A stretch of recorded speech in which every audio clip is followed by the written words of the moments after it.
Well, we are going to start. I want to tell you thanks to join us for this panel.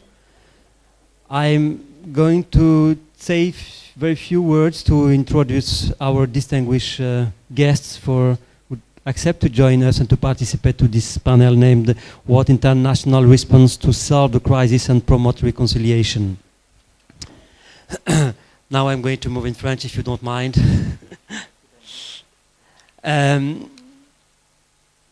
Il y a un an, tout juste, on était rassemblés ici pour évoquer un certain nombre de sujets et on était juste quelques mois après ce qu'on a appelé les révolutions ou les printemps arabes.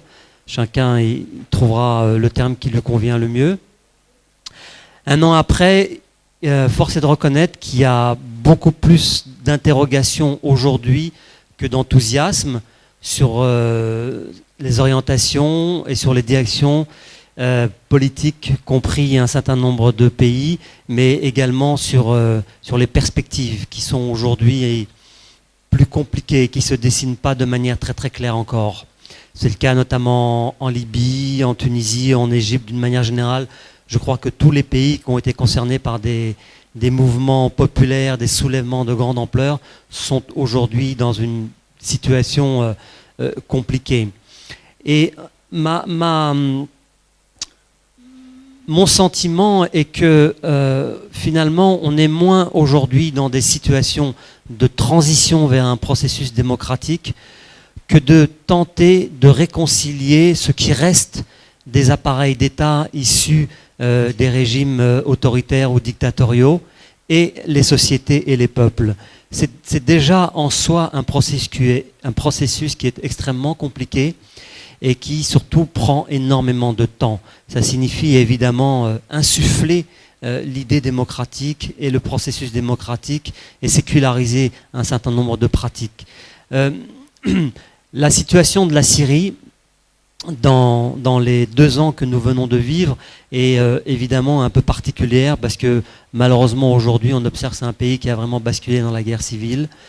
Il y a un certain nombre de questions qui se posent. Fallait-il militariser le conflit? Fallait-il tenter un compromis politique sur les décombres ou avec les partis du régime Baas? Fallait-il que la communauté internationale intervienne plus tôt pour éviter le bain de sang auquel on assiste aujourd'hui?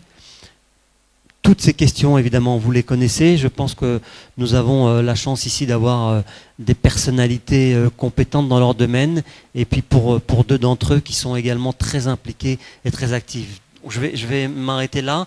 Je voudrais juste vous les présenter. Je vais commencer... désolé, il faut que je reprenne mes lunettes. Je voudrais commencer par Oussama Mnajed, qui est membre du Conseil national syrien et qui dirige un centre de recherche et d'études stratégiques à Londres. Randa Kassis, qui est également syrienne et qui est la présidente d'un conseil pour la réconciliation et la démocratie en Syrie. Hasni Abidi, qui est directeur d'un centre de recherche sur la Méditerranée qui lui est basé à Genève. Yassar Yakis, qui est un ancien ministre des Affaires étrangères de Turquie, et à ma gauche, M. Goran Lenmaker, qui est le directeur, le président d'un centre pour la paix et qui est basé en Suède.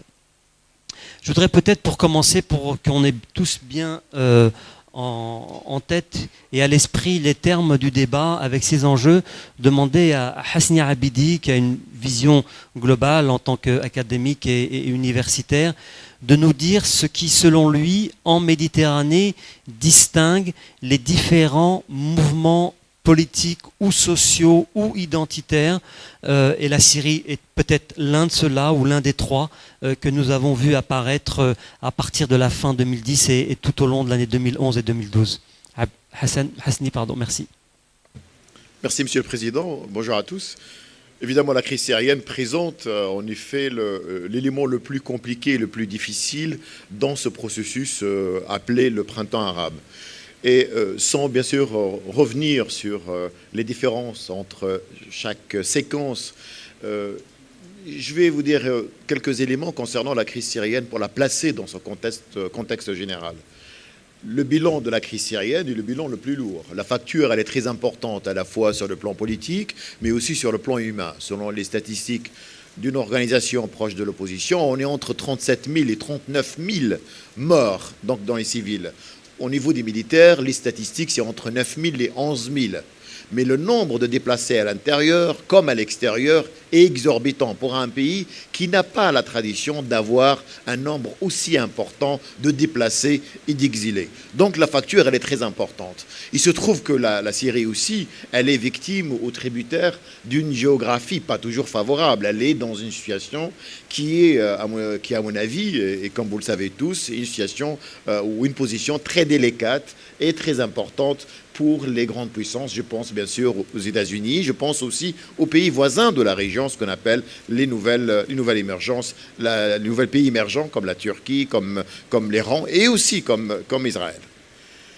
Ce bilan aussi lourd et aussi important et bien entendu a donné quelques résultats pas toujours bons, pas toujours positifs. Le prolongement d'une guerre, qu'est-ce qu'il donne généralement? Il donne une radicalisation. La brutalité de la réponse du régime syrien a fait ce que l'opposition se radicalise, elle aussi, et elle cherche des moyens d'appui militaire et politique à l'extérieur. Mais aussi le prolongement d'une guerre provoque des déceptions, c'est-à-dire un nombre important de Syriens qui se disent « mais finalement ce régime il est plus fort ». Que ce qui a été prévu et pourquoi pas finalement revenir sur une autre attitude. Et aussi l'autre déception, c'est de dire ce CNS qui a été le Conseil national syrien, qui a été d'ailleurs créé, ou c'est l'instance par défaut pour représenter une alternative au régime syrien, n'a pas réussi pour l'ancrage du régime, pour les soutiens qu'il entretient à l'étranger, n'a pas réussi à soutenir comme il se doit l'opposition de l'intérieur, à avoir des soutiens militaires, mais aussi à arracher une légitimité internationale. Donc, le régime est contesté de l'intérieur comme de l'extérieur, mais l'opposition par défaut, et elle aussi, au bout du souffle, elle n'a pas réussi à imposer un tempo à son duel avec le régime syrien. Mais aussi la réponse internationale, elle est restée tout de même aussi tributaire de ce duel entre l'opposition et entre le régime syrien. On est arrivé, bien sûr, sous la demande pressante des Américains et d'autres pays, à ce que le CNS change de stratégie, à ce qu'il s'élargisse, pour qu'il se ratisse large, qu'il intègre d'autres forces dans, bien sûr, l'intérieur et l'extérieur. Il y a trois tendances dans l'opposition. Il y a ce qu'on appelle les dialoguistes et les non-dialoguistes. Il y a une opposition syrienne qui dit qu'il faut absolument dialoguer avec le régime syrien et qui est traduite d'ailleurs dans les 6 points du plan du Kofi Annan, ou ce qu'on appelle le plan de Genève. Et les non-dialoguistes qui disent on ne peut pas négocier avec un régime qui tue son peuple. Il y a une autre approche, ce qu'on appelle donc les interventionnistes ou les non-interventionnistes, certains qui disent toute internationalisation, toute demande d'intervention risque de briser l'élan local de l'opposition, et d'autres disent nous avons échoué et on doit faire appel à l'étranger. Troisième différence, il y a une tendance islamiste à référent religieux et une tendance qui dit attention, la Syrie, ce n'est pas la Libye, ce n'est pas l'Égypte, nous n'avons pas cette unité religieuse, cette unité ethnique, et on doit absolument faire attention à ce que l'opposition ou à ce que l'alternative soit d'une seule couleur. Et bien entendu, on est arrivé à cette dernière réunion donc, pour donner un nouveau souffle à la coalition, à ce qu'on appelle la coalition, nouvelle coalition pour le CNS. Et on a 2 réponses aujourd'hui pour faire vite. La réponse, ce qu'on appelle une influence directe, prônée surtout par la France, qui dit maintenant nous avons une seule entité. La preuve, c'est que la France est allée vers l'Union européenne pour demander de l'aide. Elle veut absolument à ce que le boycott des armes soit levé. Donc il y a une influence externe. On réfléchit sur no-fly zone, la zone d'exclusion aérienne et les couloirs humanitaires. Et vous avez la position un peu beaucoup plus modérée, disons plus attentiste, c'est la position américaine, et qui d'ailleurs était la même en Égypte et en Tunisie. La position américaine, elle est simple, elle dit, elle veut dire, il y a un très joli proverbe marocain d'ailleurs qui résume la position américaine, qui est en Algérie, on a un proverbe qui dit donc les Américains, ils disent qu'on ne peut pas s'engager trop, il faut plutôt travailler sur un épuisement général des 2 parties pour qu'il soit mûr à une négociation, si c'est possible, ou bien une partie qui a le dessus sur l'autre partie. Et travailler sur ce qu'on appelle les défections à l'intérieur, probablement une révolution du palais, mais ne sont pas prêts pour aller. Vous connaissez les raisons, ils sont multiples, mais disons que les Américains sont opposés avec une pression israélienne constante que les armes, comme ils disent eux-mêmes, tombent aux mains inamico. Donc, c'est-à-dire qu'on a probablement Israël ici et que c'est un danger très, très, très important. Voilà où on est un petit peu du tableau général. Mais je peux vous dire, pour terminer, que le statu quo arrange tout le monde. Et même le veto chinois-russe, j'essaie de parler plus fort pour être plus fort que la pluie, mais je n'arriverai pas. Et c'est très, très, très difficile pour la communauté internationale. Disons que ceux qui disent le veto empêche la résolution syrienne, moi, ma position, elle est l'inverse. Je crois que le veto chinois et le veto russe, c'est un blocage qui arrange tout le monde parce que la communauté internationale, entre guillemets, n'a pas, jusqu'à aujourd'hui, n'a pas de solution, on n'a pas d'approche, à part attendre et voir qui c'est qui va résister jusqu'au lendemain pour avoir une solution. Et je crois que la crise syrienne nous donne une leçon importante, c'est que le peuple syrien aujourd'hui, face à son destin, et encore une fois, ce n'est pas parce que l'Akhdar Ibrahim est algérien ou Kofi Annan habite à Genève, je crois qu'une solution ou négocier, on verra peut-être plus tard, est un élément à prendre en considération parce que la transition ne peut pas faire qu'avec des hommes neufs. Et merci beaucoup.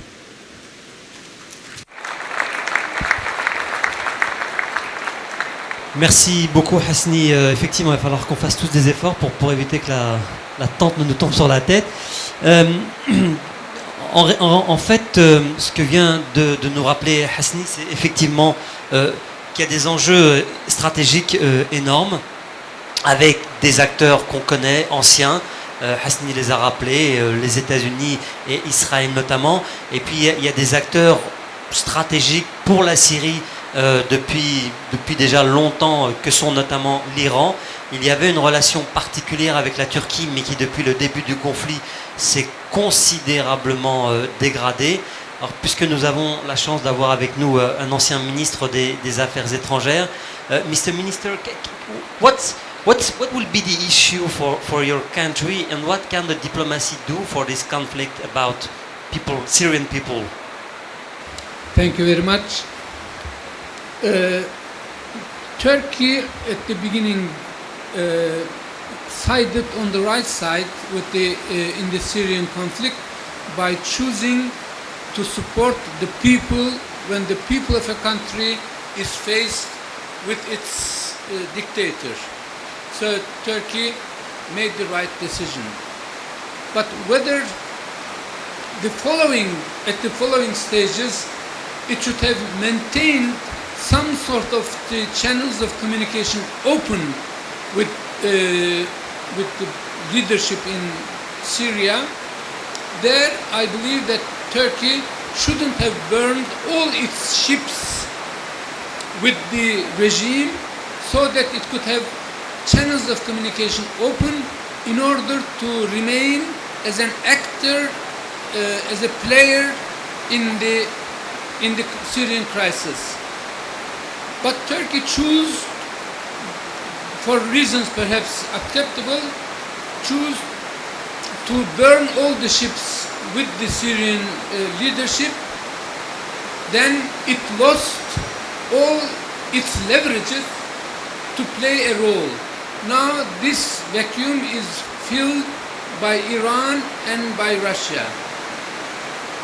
If we were talking about the relations between Turkey and Guatemala, if the relations are not excellent for a few months or a few years, it wouldn't affect either of the countries to that extent. But if we are talking of the relations between Turkey and Syria, if the relations are strained for a few months or a few years, then Turkey will suffer a lot because its trade route towards the Middle East is entirely cut, and there is a huge wave of migrants coming to Turkey, At present, something like 110,000 registered migrants live in the camps in Turkey. Another 30 to 40,000 unregistered immigrants who came from Syria, rented a house or bought a house in Turkey, or living together with the members of families, relatives in Turkey. And now that the winter is approaching, of course, it remains on the shoulder of Turkey to look after these migrants, immigrants, because we cannot close our eyes when there is a tragedy, human tragedy. So Turkey is affected more than any other country, perhaps from the Syrian crisis.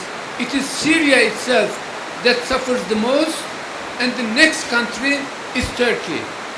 For this reason, we believe that in Turkey that first the bloodshed should be stopped. To do that, some sort of negotiating settlement should be arranged, because even if the bloodletting continues like this, ultimately the solution will be negotiated solution. For this reason, rather than doing it after another 10,000 people is killed, let's try to do it now. Could we do it by making Bashar Assad part of the solution rather than part of the problem? If countries like Iran and Syria could be persuaded to play a role of mediation, to persuade the regime, it is possible. If Turkey were not to burn all the ships with the regime, with the leadership, Turkey could have played this role. To tell the Syrian leadership that whatever you do, this is what Turkey has said at the beginning, when the uprising started. Turkish President of the Republic and the Prime Minister and Minister of Foreign Affairs went to Syria and they tried to explain to Mr. Bashar Assad that please start the democratization process as soon as possible and organize free elections. If you win the elections, you will continue as the President of the Republic.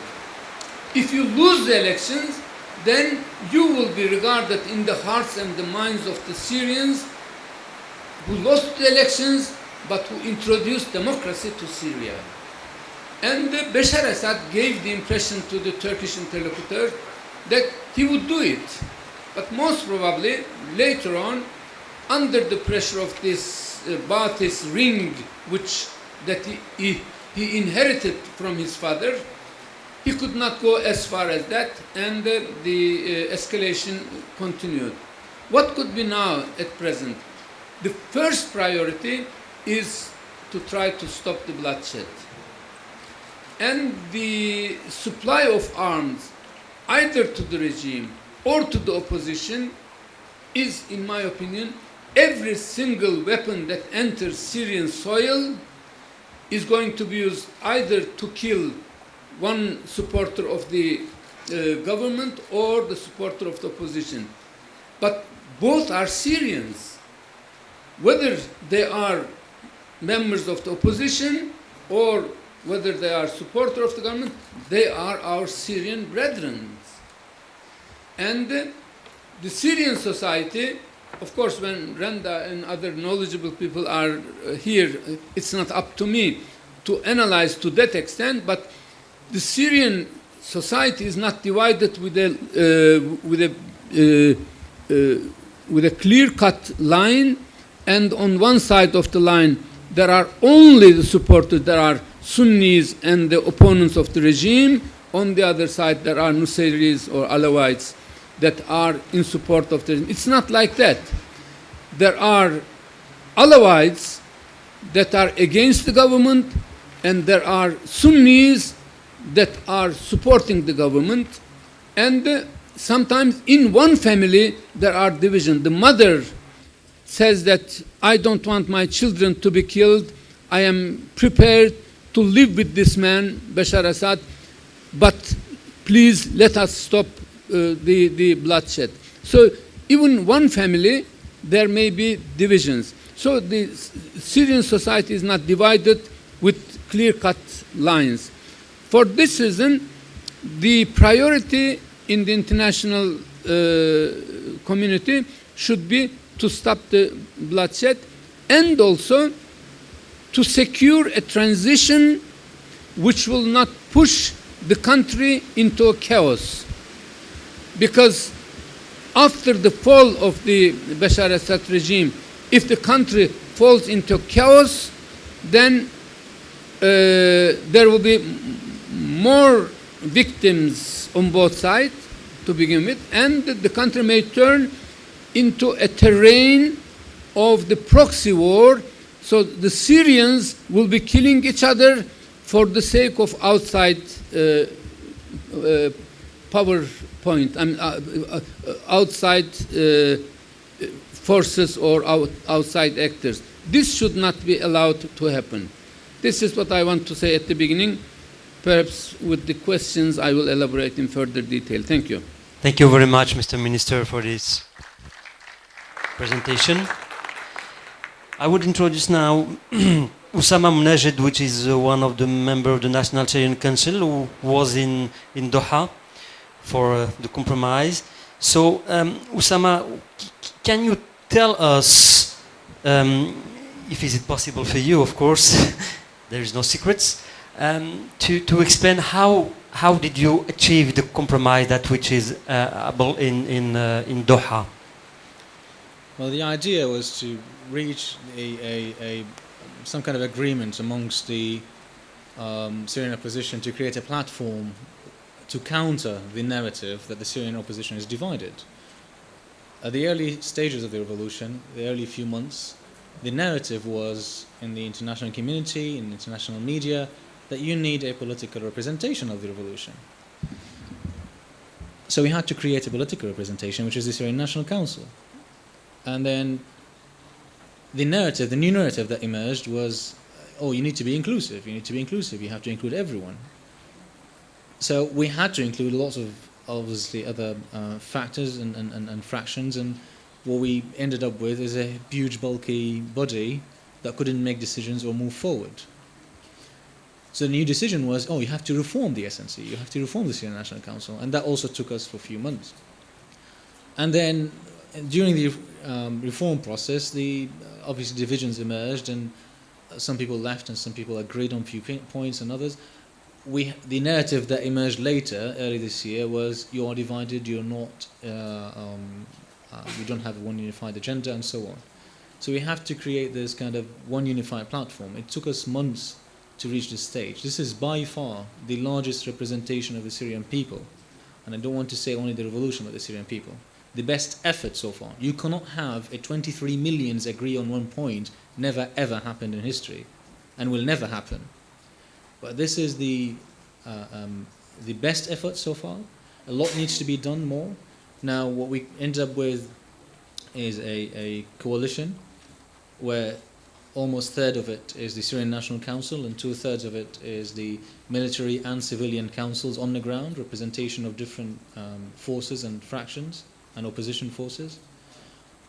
What is needed now and what we're trying to do is just as soon as we can to organize the coalition in offices and bureaus, its administrative work, and also entering into consultations with different military councils on the ground to create one supreme military council that will follow the political will and the political, obviously, decisions of the coalition.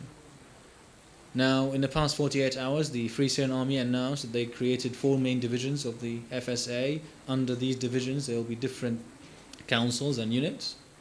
And these main 4 divisions will elect representatives to the Supreme Military Council that will be part of a later defense ministry in the new government. The also coalition is in consultation with different opposition parties and personalities to form a government that is representative of the Syrian people and not the revolution. And that what Mr. William Hague, the British Foreign Secretary, said yesterday, that we need a government that is representative of the entire country, not only the revolution. If this government is formed in exile, it will be government in exile. And if it's formed and announced on a Syrian liberated soil, it will be a temporary transitional government. And we're very hopeful. The atmosphere is very positive. The coalition was recognized immediately by France as the legitimate and only representative of the Syrian people, and many countries followed suit, including the GCC countries, and there'll be a meeting in the Arab League later to endorse that. Now, the effort is going to be led by Britain and France in the EU to lift the sanctions or the export of weapons to Syria, because until now many people believe that the weapons are pouring into Syria. This is not true. This is a wrong narrative. 70 to 80% of the weapons that the FSA carry come from inside, from either corrupt officers and the army who just sell these to revolutionaries, or from organizing raids and attacks on military barracks and looting and seizing whatever ammunition and weapons they have. For many, many months, the revolutionaries have been asking the international community and everyone who can support to provide anti-armor and anti-aircraft missiles, because the regime does not exist in almost 80% of the country now, only in central Damascus. And they only reach these far areas where they don't have any presence by air, raids, and they carry on. The only way to create the illusion that they exist is by carrying on airstrikes. So the FSA wants to make sure that the civilians are protected, and the regime cannot even reach these areas by targeting the airplanes. So they've been asking for anti-aircraft. Not a single anti-aircraft arrived in the country until only a few weeks ago, when they stormed several air defenses bases of the regime, and they took the SAM missiles and the shoulder-carried missiles and so on. So the narrative that the FSA is being armed from the outside is not entirely accurate. Only a tiny percentage from the weapons come from outside. I mean, you have almost now 30 to 40,000 FSA fighters. That doesn't mean 30 or 40,000 AK-47s being smuggled in. There's no way. What needs to be done now on the international community side is to lift these sanctions so the FSA could be armed with at least these two strategic weapons, the anti-armor, anti-aircraft, in order to shorten the period of struggle. A lot of people talk about a negotiated settlement and a political solution. This option has died, and it's been tried over and over again. Many people talk about Annan Plan. What is Annan Plan? Annan Plan is 6 points. Point number 1 is that the regime will stop its military attacks against civilians. Never happened, despite the fact that they were still in negotiations, and I was involved in the details at that time. The regime was organizing military attacks and sanctioning airstrikes and shelling of entire neighborhoods. Point number 2 was to release all political prisoners. On the contrary, there are still more than 212,000 people arrested since March 15, 2011. They never released anyone serious. Third is allowing Syrians to demonstrate freely and peacefully. Never happened. So there are several points until point number 6 comes, where the opposition will nominate a team and the Syrian government will nominate a team to enter negotiations. So you can't just overlook point 1, 2, 3, 4, and 5 and just jump on point 6. That's why Mr. Annan was frustrated and just resigned from his mission. Also, Mr. Ibrahim is facing the same destiny. The Syrian regime is not willing to compromise on anything or to give in. The only solution they believe in is force and force only. When they lost control on the land in northern Syria and northwestern regions, they only carry on now with the airstrikes. The FSA now exists in the suburbs of Damascus. The newly formed intelligence unit of the Free Syrian Army formed inside Damascus. in the southern neighborhood of Yarmouk. And they're carrying on a lot of operations and intelligence gathering. It just shows you the sophistication that is reached, and the Syrian regime is only controlling central Damascus. I don't want to elaborate a lot on the details, but I want to talk strategically that we have now three options. Either Russia and China change their position and give up their support to the Assad regime, and change it, and that would be reflected in the Security Council, allowing for a Security Council resolution under Chapter 7, where there is the obviously right to protect option is exercised, and UN troops and mandate has been sent to Syria to protect civilians and stop the atrocities. Option 2 is that Russia and China will continue with their position of supporting Assad for various reasons, and then the NATO, the Arab League, and Turkey included, would form a force to intervene. And also, obviously, because the longer this low to mid intensity conflict drags, the more radicalized the parties will be, and we will witness perhaps Somalization or Afghanization of Syria. A third option is to lift the sanctions on arming the Syrian opposition, send at least two types of strategic weaponry, the anti-armor and anti-aircraft, training in a more strategic manner the FSA forces, similarly to what happened in other conflicts, in order to advance their marches towards Damascus and do the job themselves. There are no other ways at this moment as it stands. Perhaps there could be other political solutions later when the Assad regime realizes they are absolutely at the brink of a very deep collapse and cliff. But we don't know yet. We know their position is only a security and military one, and that's why we only have these three options.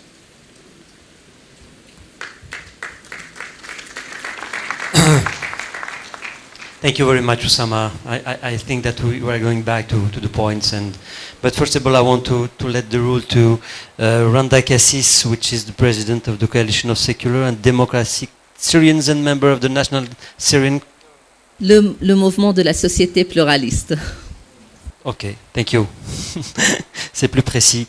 Randa est, je crois, aussi elle est également très impliquée dans ce qui se passe dans son pays. Je dévoile pas de secret en disant qu'elle n'est pas d'accord avec les positions que vient de défendre Oussama. C'est intéressant parce que Randa est basée à Paris et ça démontre aussi que parfois on a une vision un petit peu, comment dire, pas angélique, mais une opposition, c'est aussi des courants politiques. Et c'est peut-être aussi les prémices d'une démocratie à venir. Donc les organisateurs ont trouvé intéressant de confronter ces deux points de vue. Randa, tu as la parole, merci. Bonjour. Oui, tout à fait. Il y a un vrai problème avec, je veux dire, avec la vision ou le point de vue que M. Oussama Najed a bien démontré. D'abord, pour certaines forces d'opposition, ils voient qu'ils arriveront à faire chuter le régime qu'en utilisant les armes, c'est-à-dire avec la force. Mais le problème avec tout cela, ça va entraîner la Syrie dans un conflit et ça va aggraver la situation, même pour quelque temps, même je peux dire peut-être pour une année, pour plus, pour certaines années, personne ne peut être sûr de temps. Alors aujourd'hui, il faut analyser ce qui se passe en Syrie aujourd'hui. Il y a un vrai problème, il y a un conflit, il y a des minorités qui ne sont pas représentées dans les forces d'opposition. C'est ces minorités-là qui forment 35% de la population syrienne. Nous devons travailler sur ces minorités. Nous devons travailler sur la communauté alaouite. Jusqu'à aujourd'hui, on n'a même pas eu une force d'opposition qui a parlé de la communauté alaouite.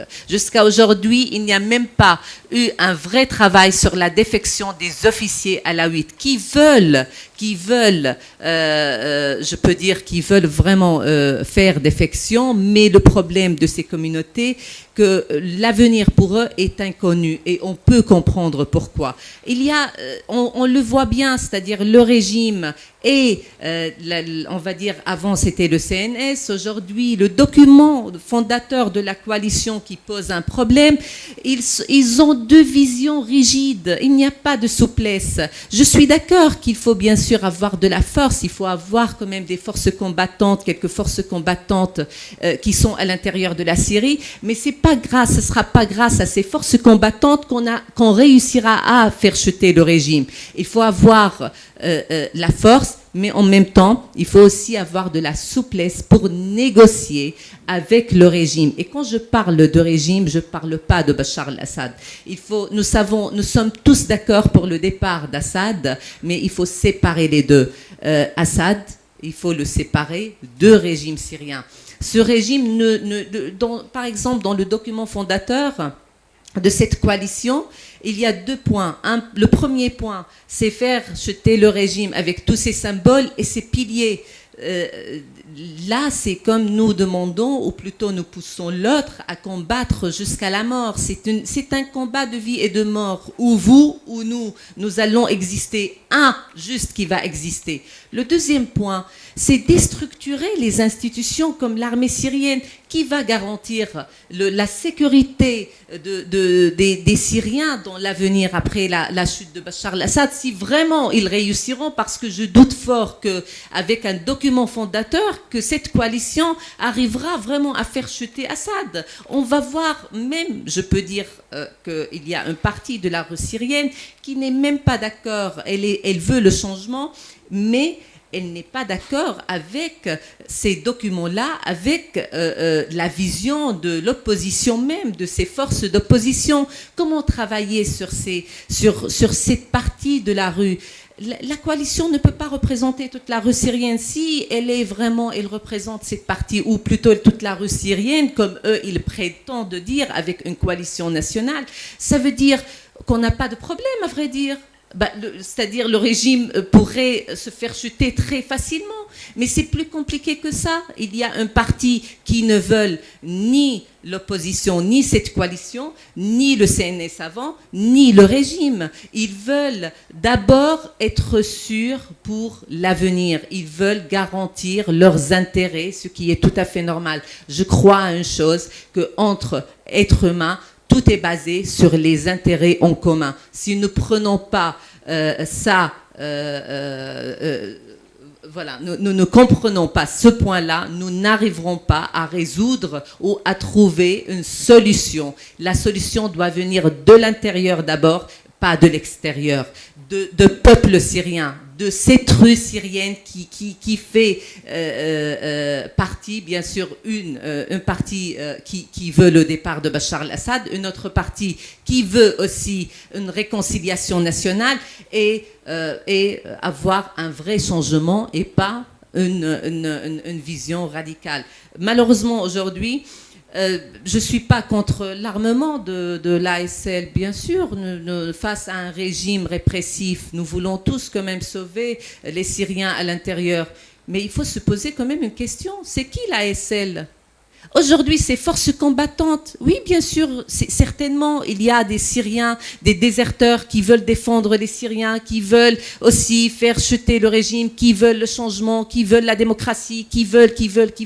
Mais il y a une autre partie dans l'ASL. Les djihadistes, ils sont quand même en Syrie. Les islamistes qui essayent aussi de prendre ou d'avoir la force et le pouvoir en Syrie. On a aussi tout ce qui s'appelle bandes qui sont hors de loi, qui ont les armes malheureusement. Et ils travaillent pour juste leurs intérêts à eux-mêmes, c'est pas pour la Syrie. Alors il faut aussi, est-ce que cette armée-là qui est constituée de peu de déserteurs et beaucoup des civils armés pourront dans l'avenir protéger la Syrie, la sécurité de la Syrie? Est-ce que c'est ASL qu'on veut vraiment qu'elle peut? C'est ça ce que c'est. Il faut poser pas mal de questions avant de prendre une décision, comme la France malheureusement l'a fait. elle a été prématurée dans sa décision et je trouve que ça va pas sauver le peuple syrien malheureusement. Au contraire, ça va aggraver encore la situation. Il y aura aussi deux parties qui vont être encore plus rigides. Il va avoir plus de morts, plus de blessés, plus de destruction. Pour moi, il faut avoir une autre stratégie. Aujourd'hui, on a besoin d'une matrice qui peut soulager ou qui peut attirer les minorités, la communauté alaouite, dialoguer avec des officiers alaouites qui sont dans le régime pour faire défection et pour aussi diviser le régime de l'intérieur. Il ne faut pas croire qu'avec la force nous arriverons à le faire, c'est avec une division de l'intérieur du régime. Et je peux aussi dire qu'il y a beaucoup des officiers alaouites qui veulent faire défection, mais jusqu'à aujourd'hui, ils ne trouvent pas cette matrice-là qui peuvent l'attirer ou qui peuvent travailler avec. Alors, on a plusieurs je crois qu'on peut travailler d'une autre façon vraiment différente que la coalition ou le CNS, travailler de l'intérieur, travailler aussi, tranquilliser ou rassurer à ces minorités-là qui ne sont même pas représentées aussi dans la coalition. Ce n'est pas parce qu'on a 2 alaouites et 2 chrétiens et 2 druzes ça veut dire qu'ils représentent leur communauté ou leur minorité. Il faut travailler, il faut exister à l'intérieur de la Syrie d'abord. Est-ce que vraiment ces personnes-là représentent leur communauté? Bien sûr que non. Ce sont que des individus qui ne représentent rien. Aujourd'hui, il faut exister sur le terrain. Qui existe sur le terrain? Ce sont les frères musulmans, les islamistes qui existent, qui ont une vraie force. C'est eux qui ont le financement, c'est eux aussi qui ont peu d'armes, qui distribuent aux forces combattantes. Alors, comme force laïque, je crois qu'il est temps d'exister sur le terrain, à l'intérieur de la Syrie, avoir la force de l'intérieur. Ce n'est pas parce que je suis à l'extérieur et je vis à Paris que le mouvement n'existe pas en Syrie. On est en train de travailler avec la région de Horan et Dara. On va ouvrir notre premier bureau à Kamishli, la zone kurde. On est en train de travailler sur Homs, les Druzes de Soueda, la région de Soueda en Syrie. Alors, il nous faut de temps pour exister, pour avoir plusieurs forces. Et après, ne sommes pas contre, je ne suis pas contre les islamistes qu'ils existeront ou pas, s'ils existent, ils existent d'ailleurs, c'est nous qui n'existons pas encore en Syrie comme force, mais il faut exister pour équilibrer, pour avoir un compromis entre nous. Si nous n'aurons pas cette force-là, nous n'aurons pas ce compromis. Et pareil pour le régime. Il faut travailler sur plusieurs niveaux et voilà les points de divergence avec la coalition.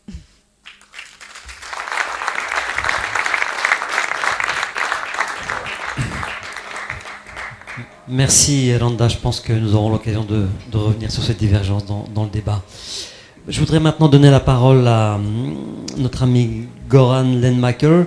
Goran, you are the silent hero, has said, I remember one day, Kofi Annan, when he was UN Secretary. What kind of tools can we use for specifically in Syrian case, for a peace process? Thank you. First, could I say that it's wonderful to be here again. It's my 3rd time.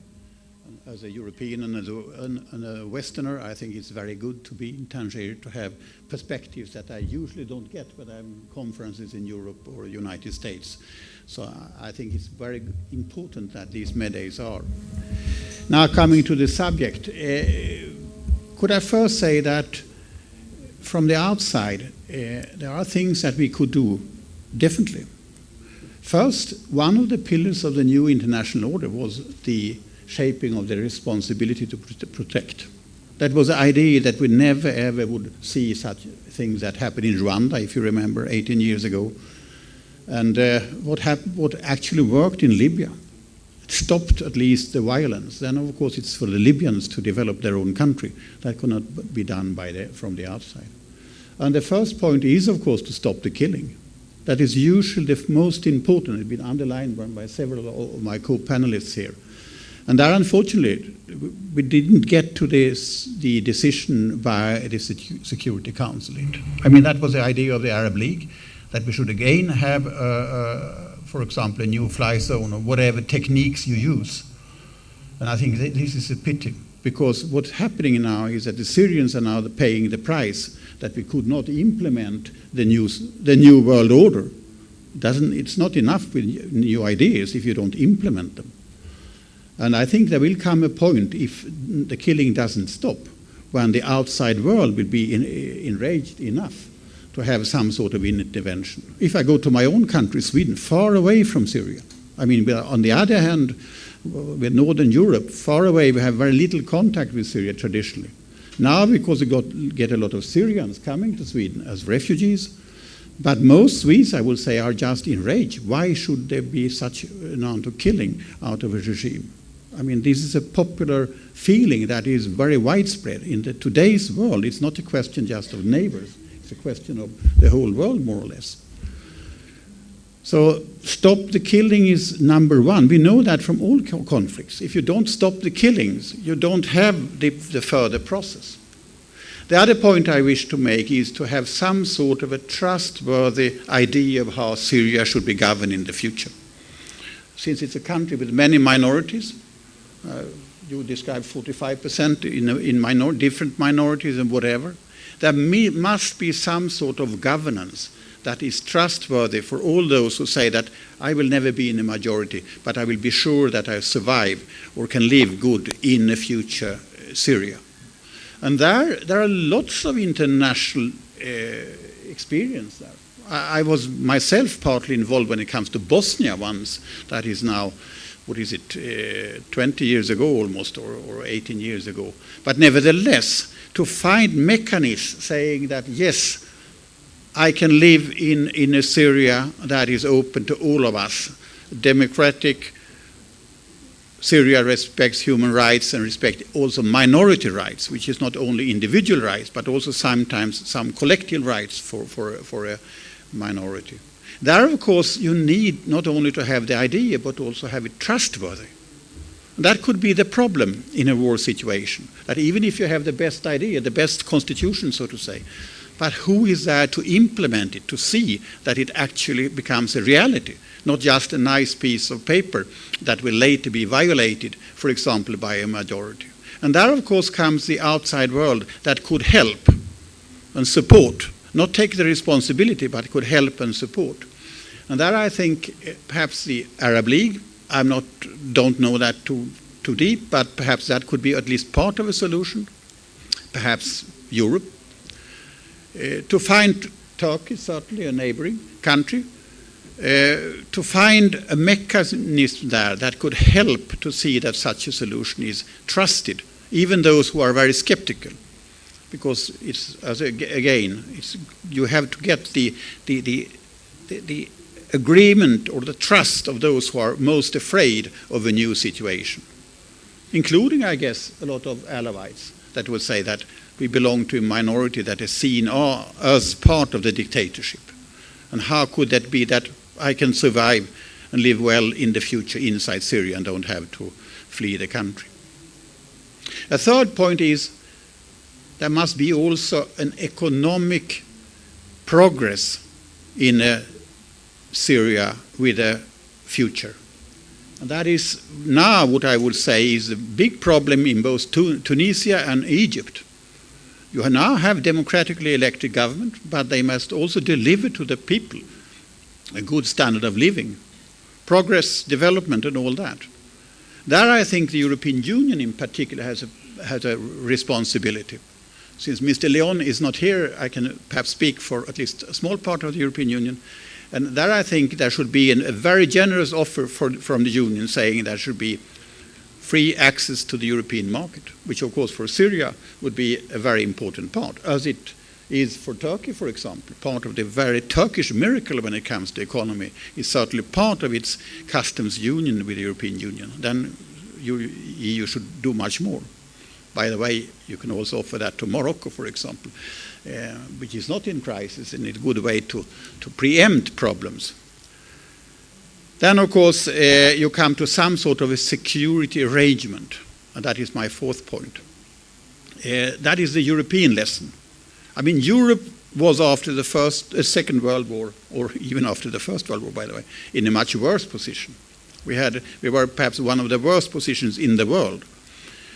Poverty, there, out of war, destruction, hatred. Of course, after a war, there is hatred. People don't like each other. And then you must find the mechanism of living together inside the country, but also regionally. I think some sort of a security order for the Middle East, or perhaps for the Mediterranean basin as such, I think is also important to stabilize the situation, and particularly so we don't get into the situation that you have proxy wars, as Mr. Yakis just described, that you will have foreign influences that plays with different factions inside the country. So these were my 4 points. I can add more, but I think to have a debate and discussion, I just want to say these 4 things. Could I just end by saying this is not unique? There have been much worse conflicts in the world. They are possible to solve. It's our international responsibility to solve it. We all have a responsibility to do it. It's not the old time when you can just turn away saying, let them fight, it's not our business. That is no longer the case. It's as much a responsibility for Sweden, for the European Union, if I speak with the 2 entities I belong to, as it is for the Arab League, for Morocco also, and for, of course, Syria itself. Thank you. Thank you very much, Goran. Je voudrais juste revenir sur une chose peut-être qui n'a pas été suffisamment soulignée. Les conflits, c'est, moi je crois beaucoup à l'histoire plus qu'à la géographie, c'est aussi de l'histoire. Parfois c'est l'histoire courte, et je me pose souvent la question de savoir, à propos de la position russe et chinoise, si leur position aujourd'hui n'est pas aussi le résultat de la guerre en Libye et du fameux vote aux Nations Unies, où on avait finalement réussi à arracher, je ne me souviens plus si c'était un vote oui ou une abstention russe et chinoise, une abstention, parce qu'on avait donné des garanties aux uns et aux autres, aux Russes et aux Chinois, en disant, bon, et finalement, est-ce que les Russes et les Chinois, je pose la question, est-ce que c'est peut-être une des clés qui permet de comprendre, ne se sont pas sentis floués quand ils ont vu l'évolution du conflit en Libye et de la manière dont les Occidentaux ont commencé à le gérer. Monsieur le ministre, par exemple, peut-être, ou Hasni, est-ce qu'on peut avoir peut-être une petite discussion là-dessus et ensuite donner la parole à la salle, en replaçant évidemment ça dans le contexte de la Syrie aujourd'hui, évidemment. D'accord. Je crois que l'expérience libyenne a joué un rôle très important dans l'attitude que la Chine et la Russie ont prise. Mais il y a d'autres raisons. C'est-à-dire, cette attitude, d'ailleurs, après que les opérations militaires ont commencé en Libye, la Chine et la Russie ont dit que les opérations sont allées déjà au-delà de l'autorisation qu'il avait pensé et qu'on allait donner. C'est-à-dire, l'opération était destinée en principe à protéger la population civile, tandis qu'il est allé au-delà. C'est une chose. Mais d'autre part, ce concept de la responsabilité de protection fait peur à la Russie et à la Chine, parce que si l'on a utilisé ça en Libye et aujourd'hui en Syrie, si demain il y a des insurrections, démonstrations pareilles en Tchétchénie, la communauté internationale va dire « nous l'avons fait en Libye, nous l'avons fait en Syrie, pourquoi ne pas le faire quand il y a des démonstrations en Tchétchénie ?» Ou pour la Chine, au Tibet et en